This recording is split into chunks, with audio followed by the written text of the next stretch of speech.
Welcome to Section 420, Talkin Yankees, the podcast. Well, Aaron Boone does a recent appearance on WFAN, the Craig Carton or the Carton and Mac show, whatever they call it there.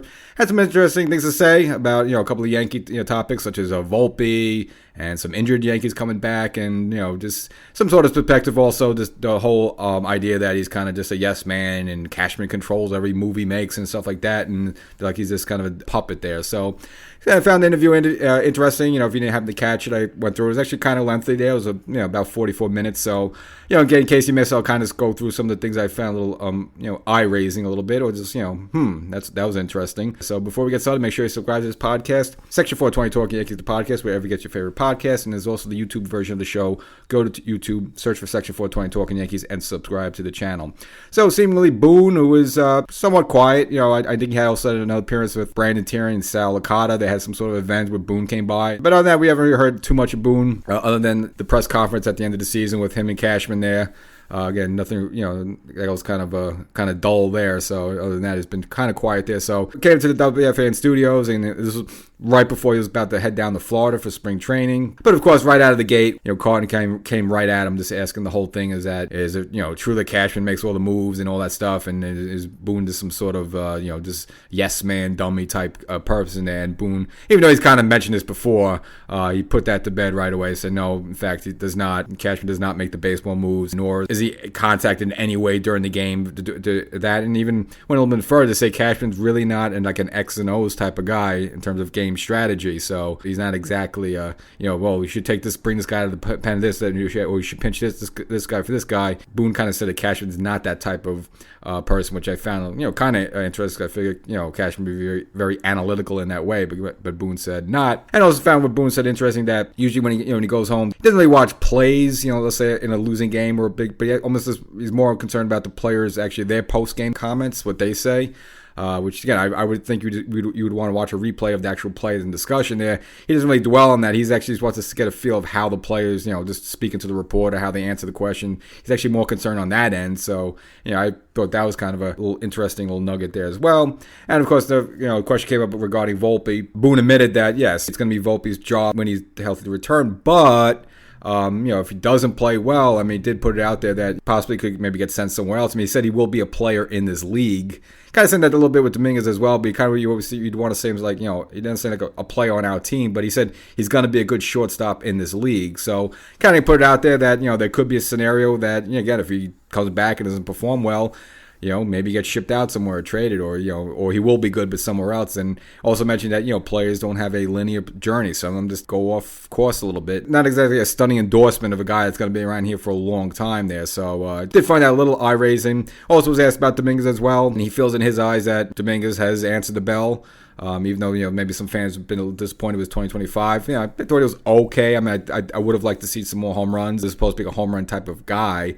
Again, maybe that comes a little later on there. But he did mention, even though the Yankees are kind of, pretty much have a plethora of outfielders with, Bellinger and Trey Grisham and so forth, that, Dominguez will still be able to find his time in his at-bats. And I just think, if people thought that just because, they signed Bellinger, that maybe now Dominguez is going to get shipped out, or Spencer Jones is going to get shipped out. Didn't really get that sense at all from Boone. And I think Boone also mentioned the fact that, Dominguez has also lost some time in the minors as well. And he's going to be 23 by next season, he lost a chunk of his time just rehabbing after the Tommy John surgery. And of course, he had some setbacks, during the 2024 as he was rehabbing as well. So, the guy has missed a lot of time, and just throw him out there in a major league uniform, major league schedule in 2025, at least in Boone's eyes, he actually did relatively well. And, there's reason to believe he will do better. And that's kind of the same way I felt. I think the Yankees should hold on to him. A year from now, you're not going to have Trent Grisham probably, and things move around a little bit.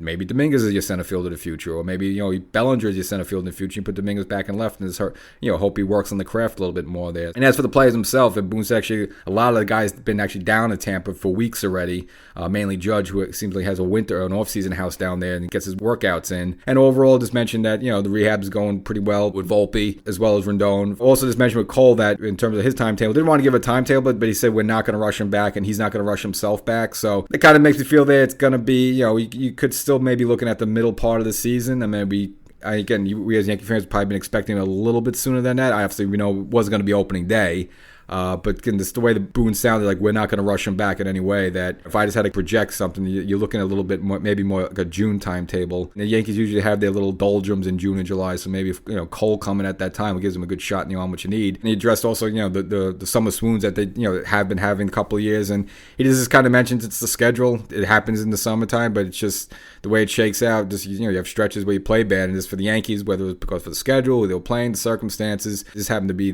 just that time of the month. But he just many directed, which we all kind of knew, is that they couldn't finish games, and we knew this Yankee bullpen was not good last year. Williams just not being what we thought he was being. Weaver having a down year compared to what we saw in the postseason of 2024. So yeah, they also blew a lot of leads and blew a lot of games as well. But he kind of mentioned that they just weren't able to finish the games out, meaning the bullpen was kind of weak, and that that is definitely, we did see that last year with the Yankees, which is kind of surprising because even the years that are not good, and let's say the couple times they've not made the playoffs, like 2008 or like 2013 and 2014, the Yankees always had the good bullpen though. I mean, that was just the one thing. Even if the team stunk, they always had a good closer. They always usually had a good bullpen, so they weren't losing games that way. Last year, 2025, was a little bit of an odd year. That wasn't really a good Yankee bullpen overall there, so it's just kind of a little different for the Yankees. And I know they made the moves later on to get Duvall, Bird, and Bednar, so hopefully that's not the case moving forward there. And a couple of things that Boone's got into a bit more fan-wise. They wanted to ask him about the Dodgers and what they're doing with the payroll and the deferred payments. And I guess I don't remember this last year. I guess it was a thing.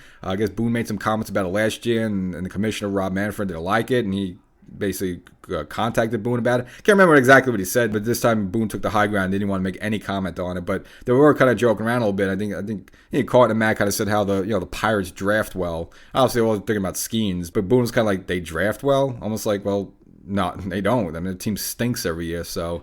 But to have the Yankee manager kind of say a little dig against the Pittsburgh Pirates, another organization, I don't know if that made the headlines in Pittsburgh or not, or maybe they don't care there, but we did find that interesting, that saying that, they don't draft well, which, I mean, obviously, they hit a home run with Skeens, but other than that, the organization has been suffering for quite some time there. So another podcast, unrelated, was a Pinstripe Post. That's Joel Sherman's podcast. Again, he writes for the Post, so Pinstripe Post, ha ha ha. Now, he's actually got word that Rosario, they've been working him out as a first baseman down in camp there, which I find it interesting because he did hear some noise that the Yankees might be kicking the tires again on Paul Goldschmidt.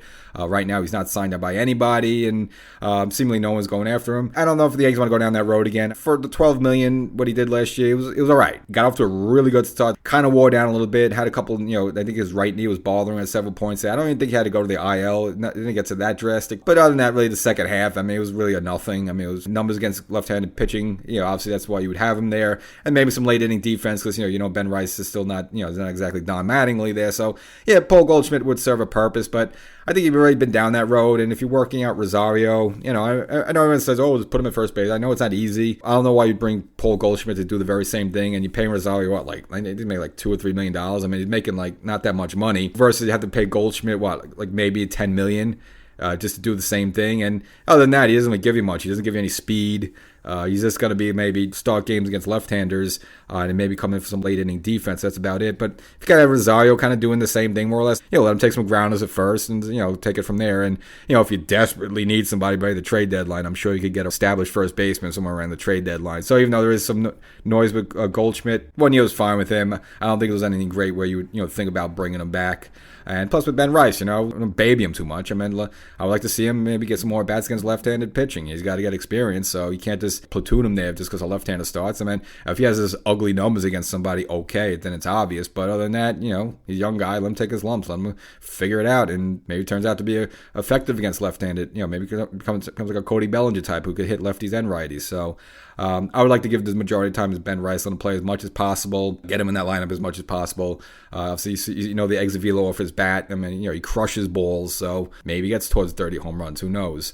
22 last season, okay. And I would just stick with Rosario and want to work him out at first base a little bit as an option, sure. But I don't think the Yankees need to go down the road with Goldschmidt. I think the one year he got from him is fine. And by the end there, he was like a 240 hitter there and not much mobility with the bad knee and everything. And now he's going to be 38. I just don't think it's going to get any better. So you can always make a move later on. So that's the episode. Boone, a couple of things clear the air. Just, again, he's not controlled by Cashman, which, I meant, okay, yeah, we didn't think Cashman was calling during the game, which you can't legally do anyway with baseball rules, but kind of get the picture there. Boone's kind of saying, he kind of runs the show. He's running the team. Just Cashman just kind of gets him the players, and that's about it. And this is a couple things. Again, maybe you want to take away maybe Volpe. He's going to have to play well, otherwise he's probably going to he's going to lose his job. And Boone didn't exactly say it so many words, but you kind of get the sense from that. And even though they do view him as a good shortstop, he might be a shortstop somewhere else though, and that could be the case. So Boone has kind of laid it out there, and as well as Dominguez, I just think they're going to find time for Dominguez. I mean, did have a lot of at-bats last season with pretty much the same Yankee outfield. So, again, Boone again seems kind of give him as much playing time. And I think Dominguez is going to be in the long-term plan just because, after next year, Trent Grisham is gone. And then, you're going to have to make some decisions. We'll catch you next time.